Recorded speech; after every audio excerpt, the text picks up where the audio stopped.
electrical science, where we can see the circuit, mesh, active sources, and in our last class we have seen energy sources in detail. Along with the energy sources, we have seen dependent and independent energy sources.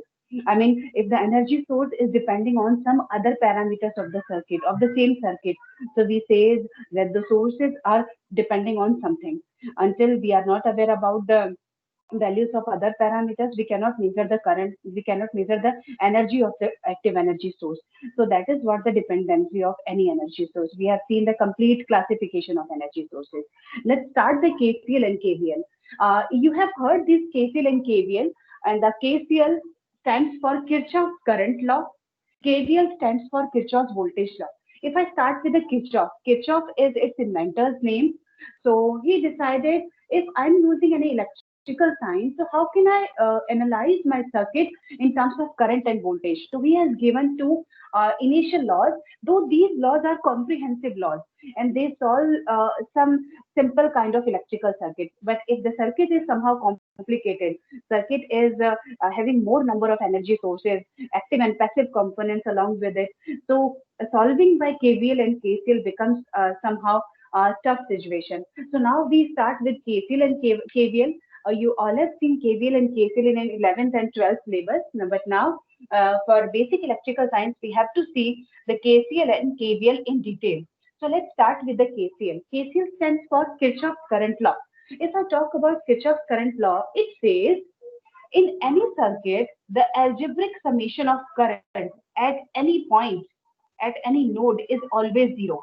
Why I have used the term algebraic? Because if I say at this node n, let's say I'm using three currents, I1, I2, and I3. Three currents are entering to this node.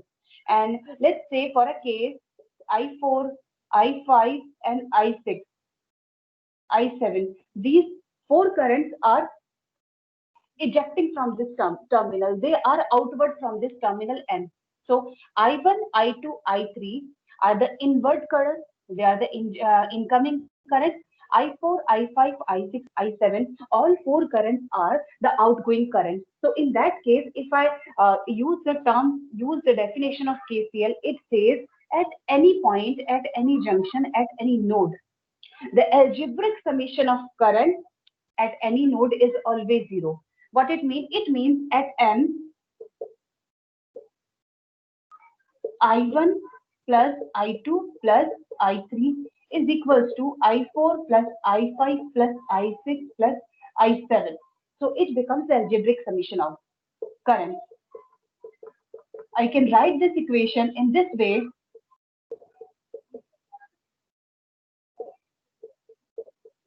Equals to zero. So this is what the Kirchhoff's current law at any junction, at any node. We have seen the incoming current is equals to outgoing current. It means at any node, there must be no current drop. Whatever current comes to it, it will goes out from that terminal. So this is what the Kirchhoff's current law. We'll use this Kirchhoff's current law in our electrical science so many times wherever the circuit is established and we have to calculate the current.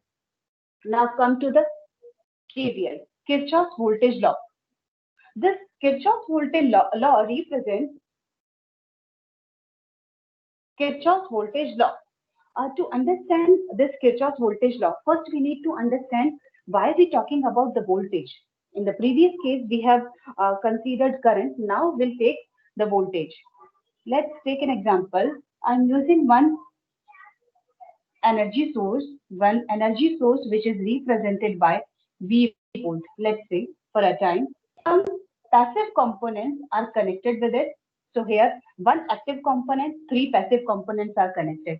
This active component is responsible of flow of current in this loop. So what KVL represents, what KVL says? Kirchhoff's voltage law says the algebraic summation of voltage in a closed loop is always equals to zero. So what is this algebraic summation? Algebraic summation says summation of all energy sources and drop across each or every passive component is always equals to zero.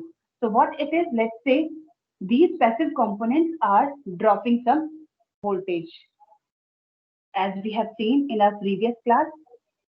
So R1 is taking drop V1, R2 is taking drop V2, R3 is taking drop V3. And this is the energy source, active energy source in the circuit. So Kirchhoff's voltage law says this voltage source will drop some voltage here, some drop voltage here, and few drops here. So algebraic summation of all is equals to 0. So if I start from A, move A, B, C, D, and again when I come to A, the drop is similar. So this is what the Kirchhoff's voltage law. Now we have to apply Kirchhoff's voltage law in this loop. Here we have seen one active energy source, three passive components, and we know that passive components can take the drop. They can't generate because these components are passive components. So in that case, V is equals to V1 plus V2 plus V3. Okay, so to start this, first we need to understand the polarity of any energy sources, how we consider those polarities. So if I start with this voltage source is the only active source in complete loop.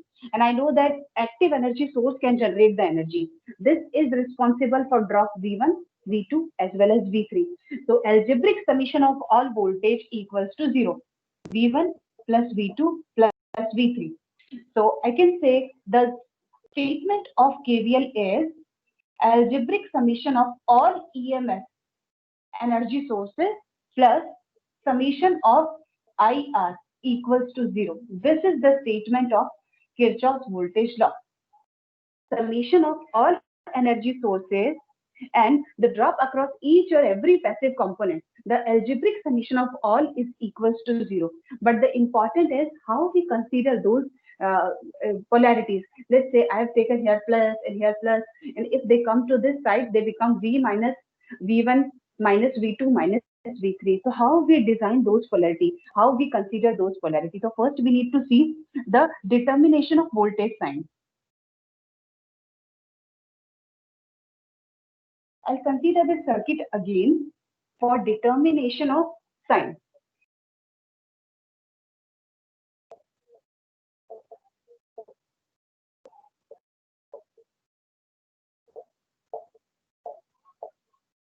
The determination of